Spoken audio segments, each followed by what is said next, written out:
अब ये लोग आपसे, जो भी पत्रकार बंधु हैं, ऊपर आ जाएंगे और इनसे आपका जो प्रश्न है आप पूछेंगे। जी नमस्कार, मेरा नाम दिनेश शर्मा है, मैं दूरदर्शन का पत्रकार हूं और आप लोग को मैं बताना चाहता हूं कि मैं एक बापू का विरोधी नहीं हूं, मैं भी भक्त रहा हूं, लेकिन सवाल एक पत्रकार होने के नाते सवाल तो कड़क होंगे। अगर कड़क होंगे तो आप नाराज नहीं होंगे, ये वादा करें तो मैं सवाल करूं। खुशी से जवाब देंगे, आप पूछो तो। दुबे जी, मेरा पहला आपसे सवाल ये है, आज आप लोग यहाँ पे इकट्ठा हुए हैं तो क्या आप लोगों को कोर्ट के ऊपर विश्वास नहीं है क्या? 11 साल 5 महीने क्या विश्वास नहीं था? इसलिए 11 साल 5 महीने किसी ने इंतजार किया हो, किसी ने कोर्ट की तरफ से नजरें ना हटाई हो, तो कोई दूसरा नाम बता दो।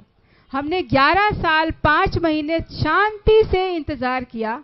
हमें गुस्सा तब आया जब बापूजी का सेहत यहाँ से यहाँ पहुँचा दिया गया और उसके बाद भी निष्क्रियता जारी रही। हम सिर्फ ये कह रहे हैं कि बापूजी को बापूजी के हिसाब का वो इलाज दे दीजिए जो बापूजी ने बरसों से हमेशा आयुर्वेद का सहारा लिया है, तो बापूजी को आयुर्वेदा ही माफिक आता है, वही इलाज चाहिए। ये एक मौलिक अधिकार है। तो हमें कानून पर विश्वास है, इसीलिए हम सड़कों पर नहीं उतरे, हम उदंडी नहीं हुए। हम सब ने माला ली है, हम यहाँ आसन पे बैठे हैं। ये देखिए भाई, वहाँ बहनें जिन्होंने सुबह से अन्न जल ग्रहण नहीं किया है, व्रत रखा है कि हम अपना शांतिपूर्वक व्रत रख रहे हैं, अपने बापू के लिए न्याय की मांग कर रहे हैं, ये शांति से बैठे हुए माला जप रहे हैं। दुबे जी, दूसरा सवाल मेरा ये है कि हमारे देश के जेलों में बहुत सारे आतंकवादी और बहुत नेता लोग भी किसी न किसी जुर्म में बंद हैं। उन्हें पेरोल मिलती है, उनकी सजा माफ होती है, तो ऐसा क्या बापूजी ने किया है कि जिन्हें पेरोल भी नहीं मिल रही है और उनकी सजा भी नहीं माफ हो रही है, ना उनको जमानत मिल रही है? बापूजी ने सत्संग किए हैं, बापूजी ने सत्संग और संस्कृति के प्रति जगाया है। बापूजी ने संस्कृति की रक्षा के साथ साथ प्रकृति की रक्षा भी की है। 25 दिसंबर को तुलसी पूजन दिवस मनना चाहिए, और ये तुलसी पूजन दिवस मनने लगा तो लोगों ने अपने अपने घरों में तुलसी का पौधा रखा, और जब कोविड-19 का सांप डसने लगा लोगों को, तो उस तुलसी के पौधे के पत्तों के रस ने ही लोगों को बचाया था। तब अच्छे अच्छे लोग बोतलों में तुलसी का रस भेज भेज के करोड़पति बन गए। तो बापूजी ने तो रास्ता दिया आपको जिंदगी जीने का। शायद यही बापू का कसूर रहा होगा। शराब पीने को बोलते, क्लब खुलवा देते, सिगरेट बिचवाते, तो शायद आज बापू भी शहंशाह होते ना आपकी नजर में। मेरा दूसरा सवाल सतीश कोचर जी से है, जो हिंदू जनजागृति संस्कृति के से हैं। उनसे सवाल है कि हमने बापूजी के प्रवचन, शायद मैं बहुत छोटा रहा हूँगा, तब से मैंने टीवी पे देखा और मैं कई सत्संग में जाकर कर भी आया हूँ, और आज भी जब मैं यहाँ आया हूँ तो सत्संग की बातें सुन रहा हूँ, और नीलम जी ने भी सत्संग की बातें की है। आज आप लोग इकट्ठा हुए हैं बापूजी की रिहाई के लिए, आप लोग इकट्ठा हुए हैं बापूजी के स्वास्थ्य के लिए, तो ये मांग आप लोग की सरकार से है या कोर्ट से है? भारत एक बहुत बड़ा लोकशाही प्रधान देश है, तो हम में से हर एक व्यक्ति इस भारत का नागरिक है, और इस हमारा ये अधिकार है, मूलभूत अधिकार है कि हम सरकार से भी मांग करें और कोर्ट से भी मांग करें। हमारी मांग दोनों से है। और दूसरा, हाँ जी, दोनों जुड़े हुए हैं। और दूसरी बात ऐसी है कि आपने जिस प्रकार से कहा है कि आप बचपन से बापूजी के प्रवचन सुनते आए हैं, तो आज यहाँ पर जो भी युवा इकट्ठा हुआ है वो भी बापूजी के प्रवचन सुनकर, उनके विचार सुनकर ही यहाँ तक पहुँचा है। ऐसा कहा जाता है कि मैं पूरा करता हूँ। नहीं, मैं आपको बीच में रोकना चाहूंगा कि सवाल ही अलग, आपने दोनों सवाल को मिक्स कर दिया है जी। अगर मेरे सवाल अच्छे लगे तो मुझे भी एक बार तालियां दीजिएगा प्लीज। सवाल ये है कि हमारे देश में जो एक पत्रकार भी बैठी हैं, संविधान अलग है और कोर्ट अलग है, दोनों की विचारधाराएं अलग हैं। अब मेरा सवाल ये है कि आप ये मांग कोर्ट से कर रहे हैं या संविधान के साथ कर रहे हैं? हम संवैधानिक मार्ग से कोर्ट से भी मांग कर रहे हैं और सरकार से भी मांग कर रहे हैं।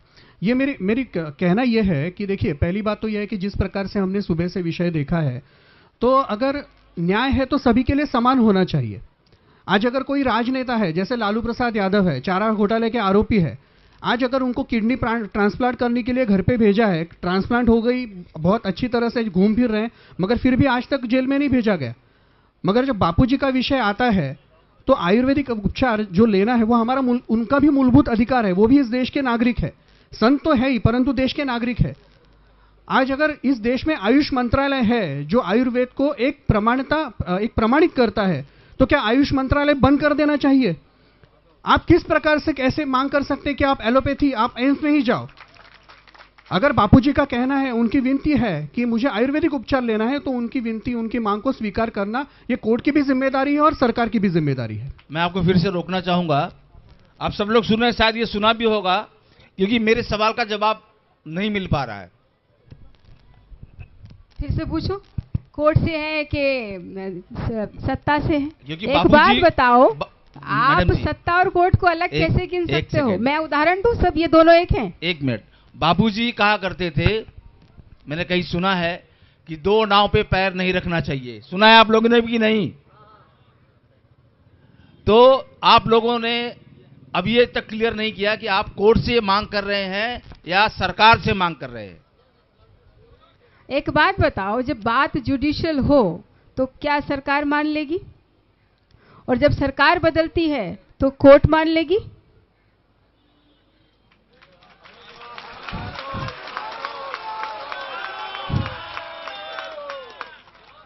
मैं आपको उदाहरण आगे देती हूं। हमारी मांग अगर कोर्ट से है तो इसी जगह पर रात को 8 बजे शनिवार को कोई कोर्ट नहीं खुलती, लेकिन एक सरकारी फोन बजता है और कोर्ट खुल जाता है। अब आप कैसे कह सकते हैं सरकार अलग है और कोर्ट अलग है?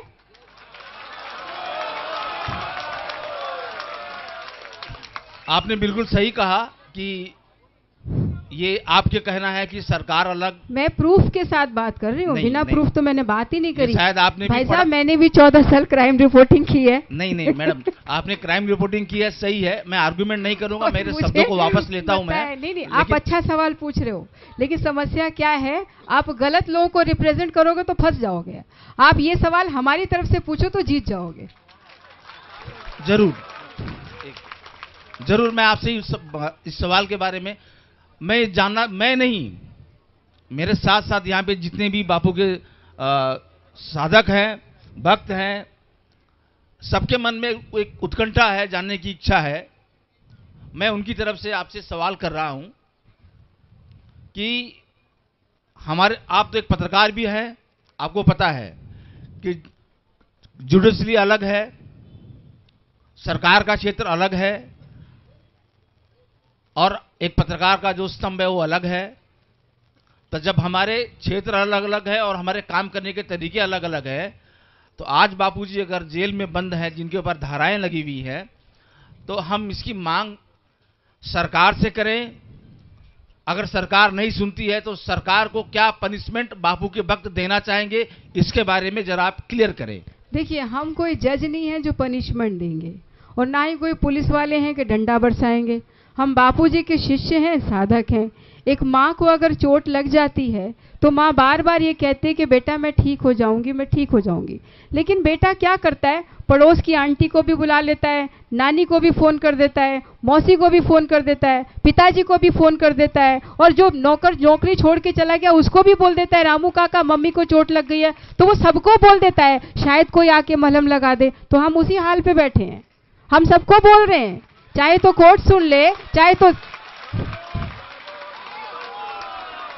चाहे तो धार्मिक संस्था सुन ले, चाहे तो नेता सुन ले। अरे सबके कान है, कोई तो सुने।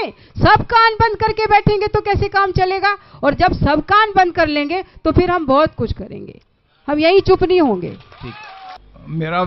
मेरा व्यक्तिगत मानना ये है कि ये जो है, मेरी दादी मेरे को कहानी सुनाती थी कि अंग्रेजों के ज़माने में राजा लोग षड्यंत्र करते थे, तो वो षड्यंत्र के हिसाब से लोग फंस जाते थे। ये मेरी दादी की कहानी है। कहीं ना कहीं ये कहानी मेरे दिमाग को बहुत सता रही है कि संत आशाराम बापूजी, जिससे मैं जुड़ा हूँ 30 बरस से, मैं डॉक्टरी कर रहा हूँ 40 बरस से। मेरे माँ ने मेरे को बोला कि अगर मैं अमेरिका जाके आया, जे हॉस्पिटल से डॉक्टरी की, अमेरिका जाके आया और बड़ा हाई फाई टाई वाई पहन के घूमता था। बहुत रुबाब था मेरे को अपने आप के ऊपर कि मैं डॉक्टर हूँ और इंग्लिश डॉक्टर हूँ। तो मेरे माँ ने बोला, बेटा तू जब तक तेरे को गुरु नहीं है ना, तो तेरा जन्म ही व्यर्थ है। तो मैं बोला, ये इतना बड़ा डॉक्टर टाई पहन के घूमता है और लोग उसको भगवान मानते हैं, और मेरी माँ बोलती है कि तू तेरा जन्म व्यर्थ है। तो वो उसने बहुत मेरे को चोट लगा दी दिमाग के अंदर। बहुत पता लगने के बाद आशाराम बाबू को मैंने गुरु मान लिया और मैं इतना उनके साथ में जुड़ गया कि मेरे पिताजी ने डिक्लेयर किया, मेरे को बोला, देखो अभी तू साधु बन रहा है, तेरी बीवी है, तेरे 2 बच्चे हैं, तो ऐसा लगता है तू छोड़ देगा सब कुछ। मैंने बोला ऐसा नहीं है, क्योंकि एक जो डॉक्टर है वो हर चीज़ के तय में जाता है। खांसी है, बुखार है, बीमारी है, टीबी है, कैंसर है, तो जब तक वो तय में नहीं जाएगा तब तक वो कुछ जवाब नहीं दे सकता है। तो वो विषय में मैं आशाराम बाबू के साथ बहुत डीप में जुड़ गया और मैंने ऐसा इंसान देखा नहीं कभी कि ऐसा कोई इंसान हो सकता है।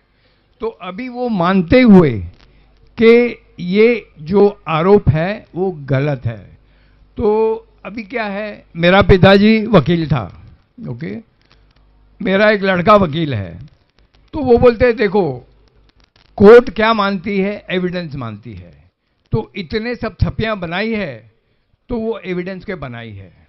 लेकिन अभी मेरा मानना क्या है कि षड्यंत्र की तरफ फंसाया गया है, तो इसके लिए अभी सजा भी हो गई, सब कुछ हो गया, फाइल बन गया, वो बोलते हैं चैप्टर क्लोज है अभी। लेकिन मैं पर्सनली मैं ये मानता हूं चैप्टर क्लोज नहीं है, क्योंकि ये षड्यंत्र है। आप मेरा शब्द जो मैं वापर रहा हूं as a doctor, educated person, मैं कोई साधारण इंसान नहीं हूं, कि ये जो षड्यंत्र है उसकी हमारी मांग है सरकार से। ये आपने जो बहुत अच्छा प्रश्न आपने लगाया कि ये सरकार है या कोर्ट है, तो मैं आपको मेरे तरफ से बता रहा हूं कि हमारी मांग सरकार से है कि 5 सुप्रीम कोर्ट के जज जो है वो इस केस को रिव्यू करे कि जो कोर्ट ने सब देखा है वो सही है कि गलत है। तो मेरी मांग सरकार से है। सर, आपने बहुत अच्छी बात की, लेकिन मैं संतुष्ट नहीं हूं। मैं डॉक्टर अलका पटेल जी से बात करना चाहूंगा। तुम पूछ रहे थे ना 2 नाव में, इन्होंने साफ साफ इशारा कर दिया कि एक मैं, बड़ी नाव में छोटी नाव रखी हुई है। सवाल को थोड़ा सा आगे थोड़ा लेके इनका जाता इशारा हूं। साफ है कि बड़ी नाव में छोटी नाव रखी हुई है। मैं दो इस सवाल नाव को नहीं है। नीलम जी, मैं सवाल को थोड़ा आगे ले जा रहा हूं। आप लोग शायद सुन रहे होंगे मेरी बात को। इस सवाल को थोड़ा आगे ले जा रहा हूं। आपने एक शब्द का उपयोग किया, षड्यंत्र है। हमारी आज की जो सरकार है, मैंने आपसे पहले कहा है कि मैं एक पत्रकार हूं, मैं निष्पक्ष हूं, मैं सरकार की भी सुनता हूं और जो अच्छे लोग हैं उनकी बातें सुनता हूं और सरकार का भी विरोध करता हूं। ये तो पत्रकार रही है तो इनको पता है कि पत्रकार का काम ही विरोध करना है, समाज को आईना दिखाना है। तो मेरा सवाल ये है कि आज हमारी ये जो सरकार है, कुछ साल पहले एक बिल लेके आई थी, किसान बिल, जो अभी आपने षड्यंत्र कहा। तो किसानों को लगा कि इस बिल के अंदर षड्यंत्र है, तो मुट्ठी भर किसान, लाख भर किसान कई महीनों तक बॉर्डर पर अनशन करते रहे और सरकार बाध्य होकर उस बिल को वापस लेती है। मेरा सवाल आपसे है, आसाराम जी के 8 करोड़ भक्त हैं, तो ये आंदोलन आप क्यों नहीं करते?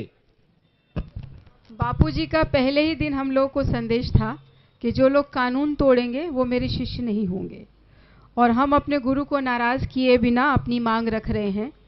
हमारी मांग शांतिपूर्ण रहेगी और शक्ति भी हम दिखाएंगे कि भाई हम लोग में जो संगठन की शक्ति है उसका अंदाजा अभी आप लगा नहीं पा रहे हो, और अभी तो थोड़ा सा है, ये तो 100वां हिस्सा आप देख रहे हो। ये जो यहाँ शांति से बैठे ना, 100वां हिस्सा है।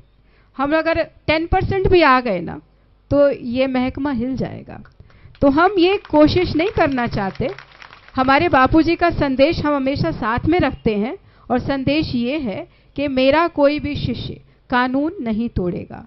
हमने 11 साल 5 महीने कोई कानून नहीं तोड़ा, आज भी नहीं तोड़ रहे। यहाँ बैठे हैं तो परमिशन लेके बैठे हैं। पहले हमने 1 हफ्ता प्रशासनिक अधिकारियों के चक्कर काटे, फाइल लेके घूमते रहे, हमें परमिशन दो। हमने 7 दिन की परमिशन मांगी, हमें नहीं मिला। हमने 3 दिन की परमिशन मांगी, हमें नहीं मिला। हमने जाने कहाँ कहाँ से रिक्वेस्ट करी और फिर हमें ये आधे दिन की परमिशन मिली है तो हमें मिला है। हम कानून हाथ में लेना नहीं जानते, बापूजी का आदेश हम नहीं लेंगे, लेकिन हम अब चुप भी नहीं रहेंगे क्योंकि बात हमारे बापू के स्वास्थ्य की है। हमने बापू ऐसे देखे थे और इन्होंने हमें ऐसा रूप दिखाया है, ये हम बर्दाश्त नहीं करेंगे।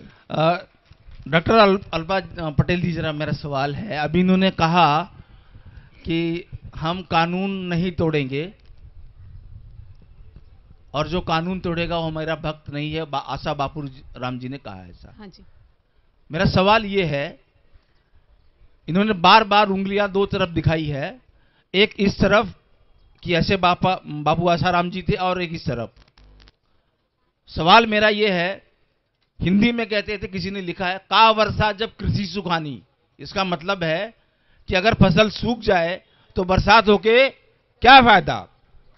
अगर बापूजी ऐसे वेंटिलेटर पे रहेंगे, बाद में आप अनशन करेंगे तो उसका क्या फायदा होगा, इसका जवाब दीजिए। जैसे कि मैं आपको बताना चाहती हूँ कि अनशन जो है हमारे भक्तों ने अभी से नहीं किया है सर, पहले से भी हमारे भक्त बहुत तरीके से लड़े हैं। बहुत सारे दिल्ली से देखे, जोधपुर में भी देखे और अलग अलग क्षेत्र में देखे तो हमारे लोगों ने किया है। लेकिन हमको कोर्ट पे विश्वास था, जो न्याय प्रक्रिया चली उस पर हमें विश्वास था कि बापूजी को कहीं ना कहीं न्याय मिलेगा। लेकिन मैं अभी आपको ये बताना चाहती हूँ कि हम कैसे विश्वास रखें राजतंत्र पर, के कोर्ट पर, कि जो सबूत लड़की को बालिग सिद्ध नहीं होते, लड़की 18 इयर्स बड़ी थी, सर्टिफिकेट्स थे, फिर भी वो कोर्ट ने नहीं मान रखे। सेकंड है कि लड़की का जो टावर लोकेशन था वो जगह पे अलग था, बापूजी के उस समय की उपस्थिति थी, वो फोटोग्राफ्स थे, तो भी वो कोर्ट ने मान्य नहीं रखे। तो इससे तो साफ समझ में आता ही है कि ये बड़ा राजनीतिक षड्यंत्र है, बहुत बड़ा राजनीतिक षड्यंत्र है। बाकी के लोगों को पैरोल, जैसे दीदी ने बताया, बहुत से लंबी लिस्ट है सर कि पैरोल मिल जाती है, बेल मिल जाती है, लेकिन आज तक बापूजी की काउंट करें तो पैरोल और बेल 40 बार रिजेक्ट एंड विड्रॉ हुई है। क्यों, ये भी तो हम पूछना चाहते हैं। न्याय तंत्र एक है, हमारा संविधान एक है, तो बापूजी को भले हम वीवीआईपी कोटे पे नहीं डालते, लेकिन वो उन्होंने इतने समाज के उत्थान के लिए इतने देवी कार्य किए, राष्ट्र उत्थान के लिए इतने देवी कार्य किए, तो उनका कसूर क्या है कि उनकी 40 बार पेरोल और बेल रिजेक्ट की जा रही है, विड्रॉ की जा रही है। जो पूरा सत्य है अपने सामने कि बापूजी उस समय जिनके साथ थे, वो फोटोग्राफ है, लड़की जो बोल रही है उसका नेटवर्क से समझ में आता है, कॉल रिकॉर्डिंग से समझ में आता है कि वो अलग स्थान पर थी। ये कोर्ट के सामने रख चुके हैं हम, तो फिर हमको तो न्याय नहीं मिला। फिर भी हमारी लंबाई, जैसे हम बापूजी ने हमने आदेश दिया था कि जो भी हम लड़ाई लड़ेंगे वो शांतिपूर्ण तरीके से लड़ रहे, शांतिपूर्ण तरीके से लड़ रहेंगे। तो मुझे लगता है यही शांति का हमको ये बहुत बड़ा झटका मिल रहा है कि बापूजी की तबीयत जो हमसे भी छुपाई गई, हमको लगा बापूजी को अटैक अभी आया, अभी नहीं आया। 2021 में बापूजी को 2 बार अटैक आ चुका है, फिर भी हमको ये साधकों को पता क्यों नहीं चलने दिया। हम भी तो यही पूछ रहे हैं सर। आप बोल रहे षड्यंत्र है, आपने अभी क्वेश्चन किया कि संविधान अलग है, कोर्ट अलग है, यहां तो हमको सब मिलीजुली लग रहा है, पूरा मिला जुला लग रहा है। षड्यंत्र ये 100% है, षड्यंत्र ये 100% है। नहीं तो बापूजी जैसे संतों को इतनी लंबी समय तक जेल में रखना ही नहीं चाहिए था। हमारी भी यही मांग है कि अगर सुप्रीम कोर्ट के वेल नोन जजेस को रखा जाए, बापूजी के केस को रीओपन करके सीबीआई जांच फिर से की जाए, तो नतीजा कुछ और ही आएगा सर। चलिए, आपने जो, फिर भी मैं ये कहना चाहूंगा कि बाहर क्यों नहीं आ जाते, इस सवाल का जवाब दीजिए। डॉक्टर अपना इलाज खुद नहीं करता, संत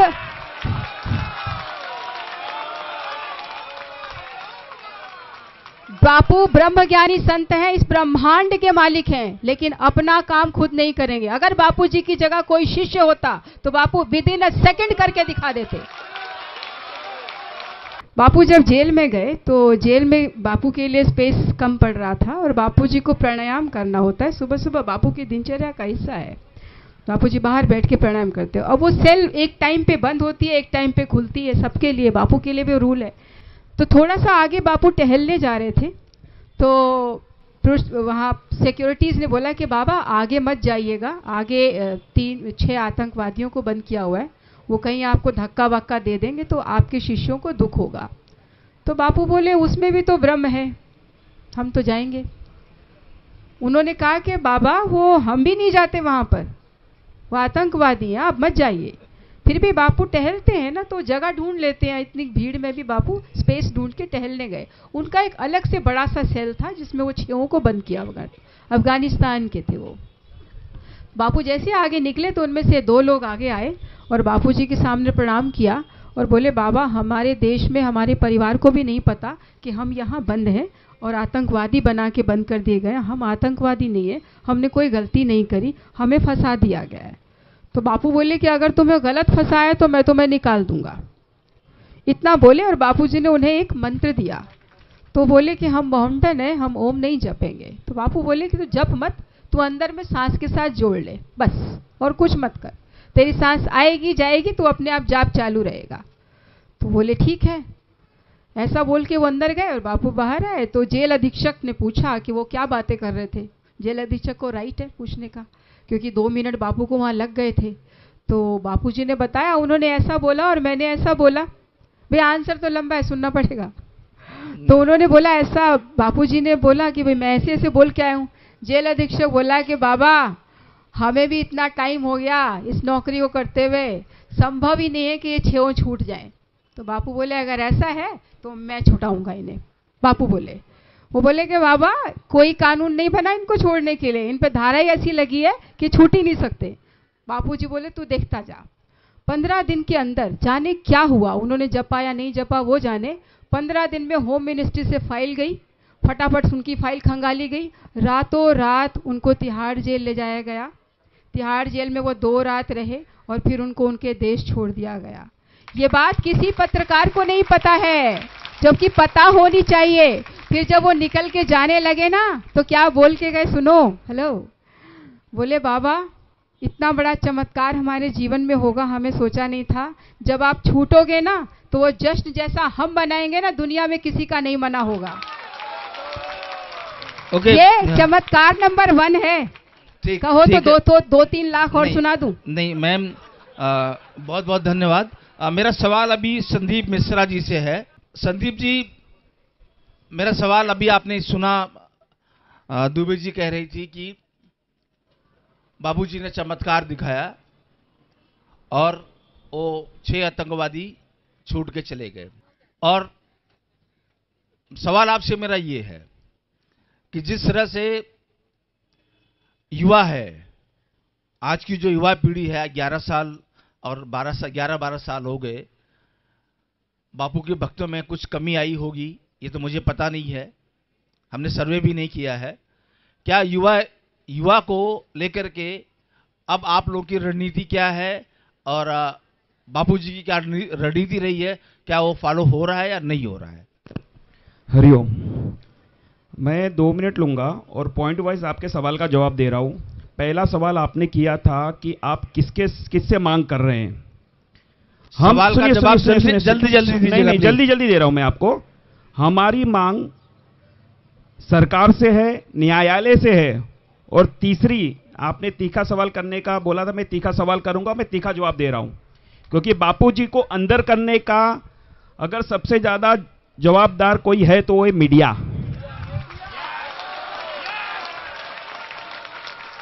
दुनिया मीडिया के आंखों से समाज को देखती है, तो आप भी जवाबदार हो। तो आप तीनों जन से हम ये मांग कर रहे हैं कि हमारे गुरुदेव को आयुर्वेदिक चिकित्सा और बेल के लिए प्रयत्न किया जाए, आपके द्वारा, सरकार के द्वारा। सरकार के 3 सूत्र है, सबका साथ और, लेकिन पिछले 11 साल से अगर सबसे ज्यादा उपेक्षित कोई समाज है तो हमारे गुरुदेव का समाज है। क्यों दादा? सबसे ज्यादा उपेक्षित है। एक बार नहीं, कई बार हमने ये प्रश्न, ये आंदोलन सरकार के सामने रखा, न्यायालय के सामने रखा। 35 से 40 बार हमारी बेल रिजेक्ट होती है। एक देश एक संविधान, यूसीसी लागू हो रही है ना, एक देश एक संविधान। अगर एक संविधान है तो हमारे गुरुदेव को बेल क्यों नहीं मिली? तो सबसे पहले मिलनी चाहिए। आतंकवादियों को मिल जाती है, कसाब को बिरयानी खिलाई जाती है, पर हमारे गुरुदेव की यह अवस्था की जाती है। एक युवा होने के नाते मैं ये कह रहा हूं कि ये तो खाली एक ट्रेलर है, पिक्चर बहुत भयानक होगी, और ये इतनी भयानक होगी कि इतिहास की धारा को मोड़ के लेके जाएगी कि आज तक इतिहास में ऐसा आंदोलन किसी ने नहीं किया। किसानों का आंदोलन तो बहुत छोटा होगा भैया, बहुत छोटा होगा। कि हम शांति से गुरुदेव के बताए मार्ग पे चल रहे। मैं खुद बापूजी से जेल मंदिर में बैठ के बात किया था स्टार्टिंग में कि बापू हम करें तो क्या करें, तो बापूजी ने कहा था जप करो और संकल्प करो, कुप्रचार को सुप्रचार से धोया जाता है। फिर जिस समय इंदौर में अरेस्टिंग के लिए आए थे, हमारी संख्या कम थी, मीडिया वाले बाहर 5-5 बाउंसर लेके खड़े थे जो हमारे एक भी साधक को आश्रम के गेट के अंदर जाने नहीं देते थे। मैं आचार और ब्रेड ला के साधकों को बोला आज का दिन मत जाओ, यहीं पे बिछात बिता के सो जाओ। तो सुनो, मैं बोल रहा हूँ, उस माइक पे लास्ट में मैं ही बोला था जब बापूजी को लेके जा रहे थे, हम षड्यंत्रकारी और पुलिस या दंगलबाजी से नहीं डरने वाले। हम में से अगर एक भी बचेगा ना तो इससे 1 से 1.25 लाख को जगाएंगे, तभी बापू के शीशे कहलाएंगे। मेरा सवाल विशाल गुप्ता जी से है। आपसे निवेदन है कि समय अपना पूरा हो रहा है, तो मैं चाहूंगा विशाल गुप्ता जी, यहाँ पे जितने लोग बैठे हैं, अभी फायर राउंड का सवाल होगा। फायर राउंड का मतलब मैडम समझती हैं कि फटाफट सवाल और फटाफट जवाब, ज्यादा लंबा नहीं क्योंकि समय नहीं है।